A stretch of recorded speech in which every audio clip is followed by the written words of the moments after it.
এসে গেছে একদম আমার কাছে দিয়ে গেল, তাই আমি তোমাকে দিতে আসলাম। হ্যালো সবাইকে, কেমন আছো তোমরা সবাই? আশা করি খুব ভালো আছো, আমিও খুব ভালো আছি।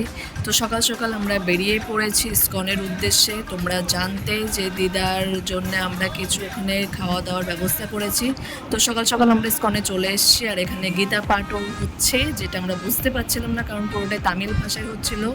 তারপর হচ্ছে হরিনাম মন্ত্র জাপ, হরে কৃষ্ণ মন্ত্র জাপ করছে সবাই, মলা জপ করছে।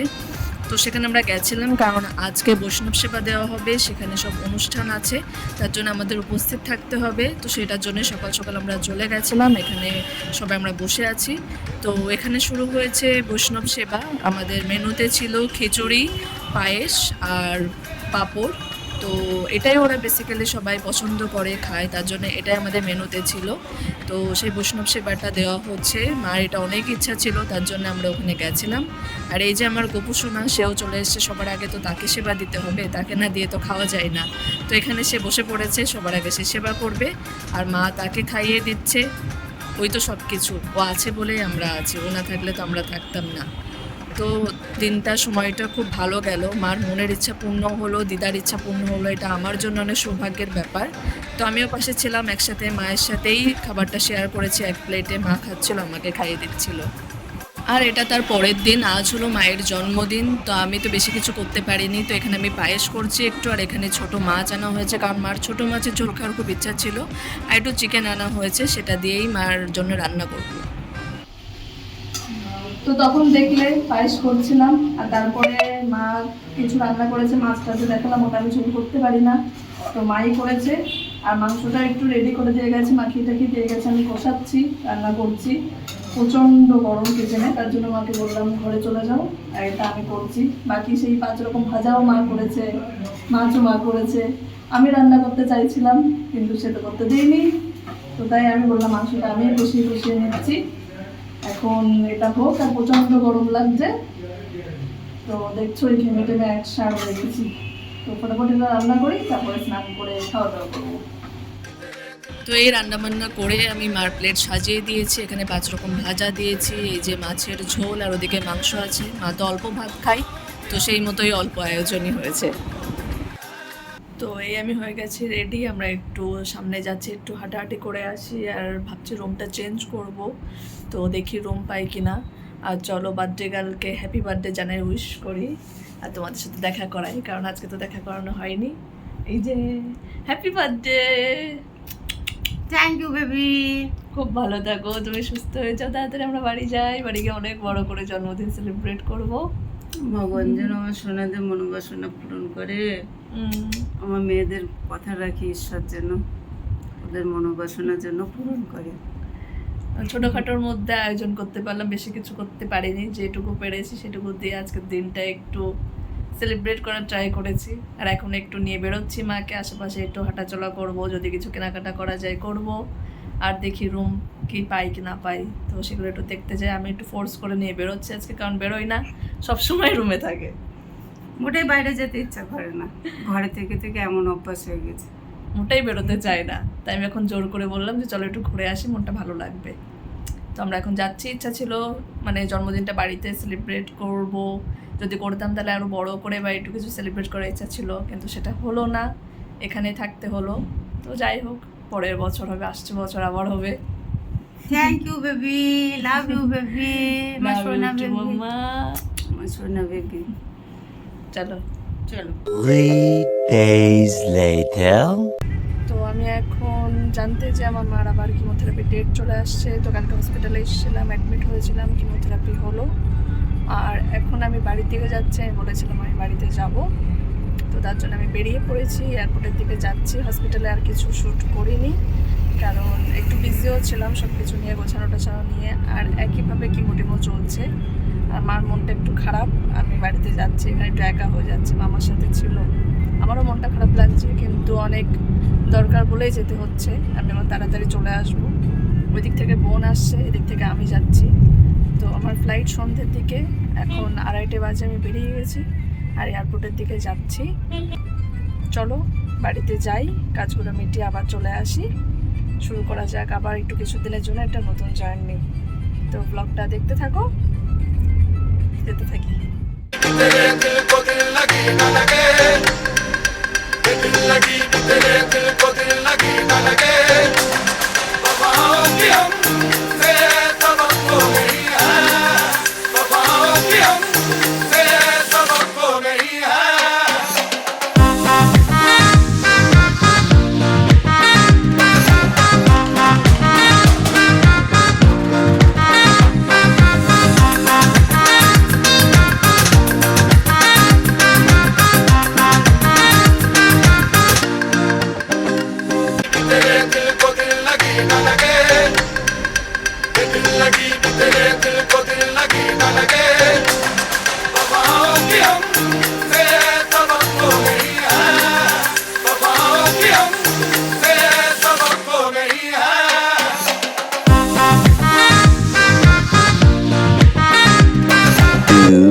Hours later. তো এই আমি ল্যান্ড করে গেছি কলকাতা, আমার শহর, আমার জায়গা।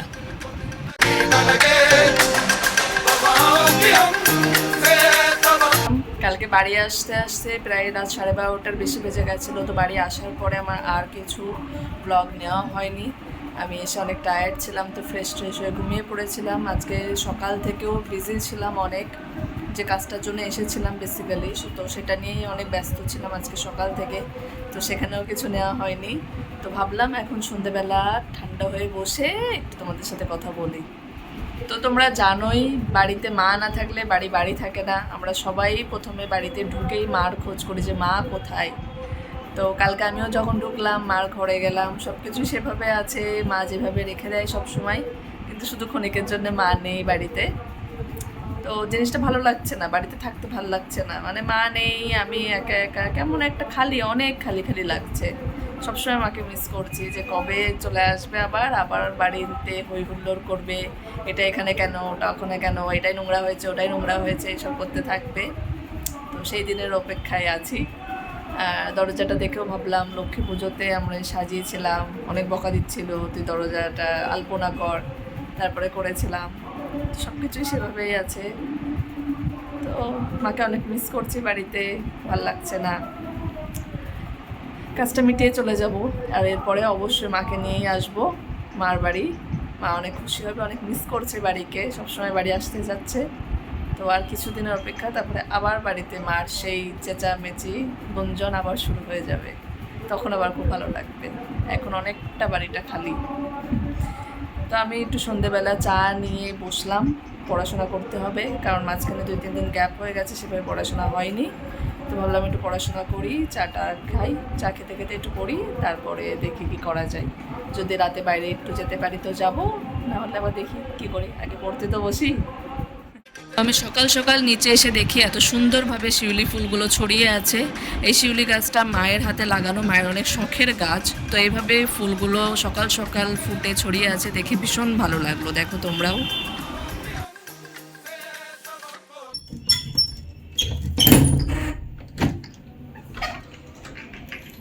হ্যাঁ হ্যাঁ, এসে গেছে একদম আমার কাছে দিয়ে গেল, তাই আমি তোমাকে দিতে আসলাম। ও বাবা, আমি কত টেনশন করছিলাম এটার জন্যে যে কবে আসবে। আমার এটা এসে গেছে অ্যাডসেন্সের থেকে, ইস ব্লার হয়ে যাচ্ছে। তো আমার পিন চলে এসছে আমার অ্যাড্রেসে। এটা নিয়ে আমি অনেকদিন ধরে ভাবছিলাম যে আমি তো থাকবো না, তো পিনটা আসবে। যদিও কোনো অসুবিধা ছিল না, সৌরভ আমাকে দিত ওই ফটো ইয়ে করে সেন্ড করে দিত, কিন্তু এটা আমি হাতে পেয়েছি, এটা খুবই ভালো লাগছে যে আমি বাড়ি আসলাম তখনই এটা এসছে, আমার হাতে এসছে। এটা একটা আলাদা ফিলিংস, অনেক কষ্ট করেছি, যার পরে এটুকু এসছে। তো এটা ভেরিফাই করতে হবে, আমি এটা তোমাদেরকে ওপেন করে দেখাবো এর মধ্যে কী আছে, আর পিনটা পিন দিয়ে ভেরিফাই করে নিতে হবে। তো চলো আর দেরি না করে তাড়াতাড়ি এটা ভেরিফাই করে নিই। তো চলো এবার এটাকে ওপেন করা যাক, দেখা যাক এর মধ্যে কী এসছে।